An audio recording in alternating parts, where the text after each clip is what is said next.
Hello বন্ধুরা, বং classic চ্যানেলে তোমাদের সবাইকে ওয়েলকাম। আজকে মটনের রেসিপি নিয়ে হাজির হলাম। তার জন্য মশলা নিয়ে নিয়েছি, দেখো, আদা বাটা, কাঁচা লঙ্কা, পাকা লঙ্কা বাটা আর রসুন বাটা। দেখো, লবণ হলুদ দিয়ে আর লেবুর রস দিয়ে আমি ম্যারিনেট করে রেখে দিয়েছিলাম। এবার কিছুটা হলুদ দিয়ে দিচ্ছি আর লবণ দিয়ে দিচ্ছি। এবার পেঁয়াজ কুচি দিয়ে দিচ্ছি, বাকি মশলাগুলোও আমি দিয়ে দিচ্ছি আর সর্ষের তেলও দিয়ে দিচ্ছি। দিয়ে এবার ভালো করে আমি এটাকে মেখে নেব হাত দিয়ে।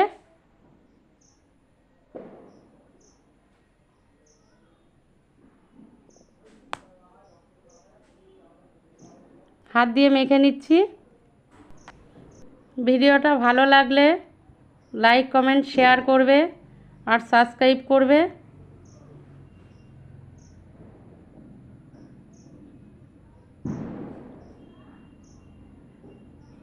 দেখো, ভালো করে আমি মেখে নিচ্ছি।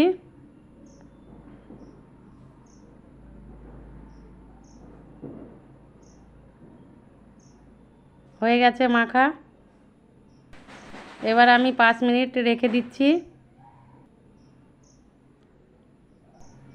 এবার আমি কড়াইতে দিয়ে দিচ্ছি 5 মিনিট পরে।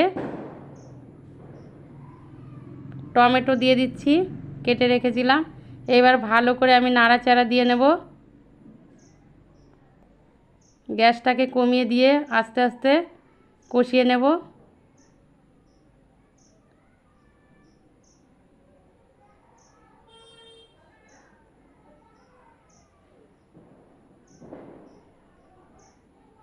এবার আমি ঢেকে দিচ্ছি।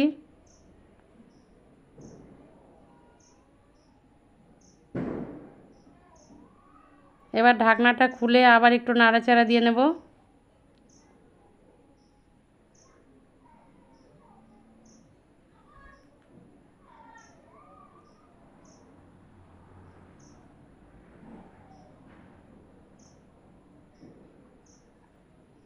কষানোর সময় অবশ্যই গ্যাসটা কমিয়ে দেবে।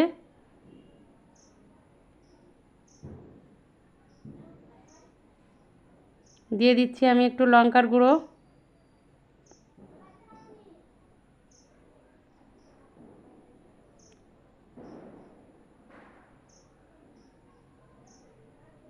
এবার ভালো করে নাড়াচাড়া দিয়ে নেব।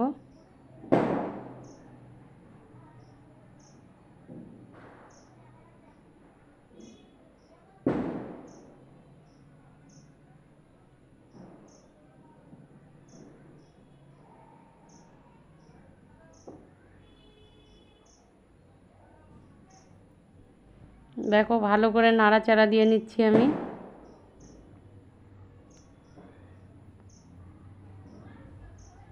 অনবরত নাড়তে হবে। দেখো কতটা জল বেরিয়ে গেছে। এইভাবেই আস্তে আস্তে জাল দিয়ে নিতে হবে, তাহলে মাংসটা ভালো করে সেদ্ধ হয়ে যাবে।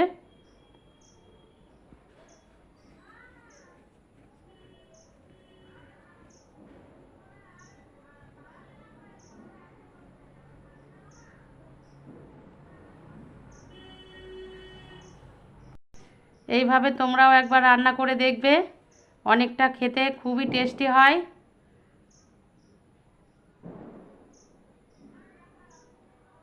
দেখো কতটা জল বেরিয়ে গেছে, অনেকটা সেদ্ধ হয়ে গেছে।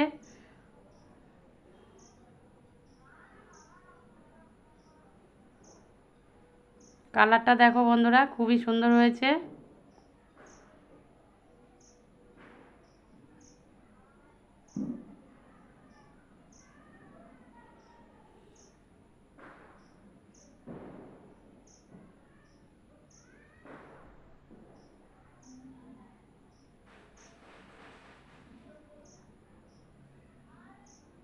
দেখো প্রায় হয়ে এসেছে কষানোটা।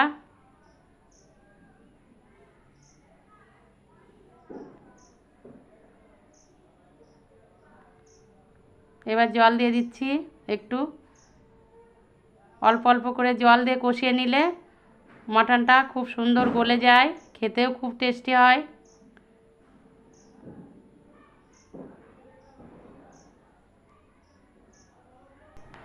অল্প অল্প করে জল দিয়ে আমি ভালো করে কষিয়ে নিয়েছি। মটনটা হয়ে গেছে। তোমাদের কেমন লাগলো অবশ্যই কমেন্ট করে জানিও। আজকের মতো এই পর্যন্তই, দেখা হচ্ছে পরবর্তী ভিডিওতে।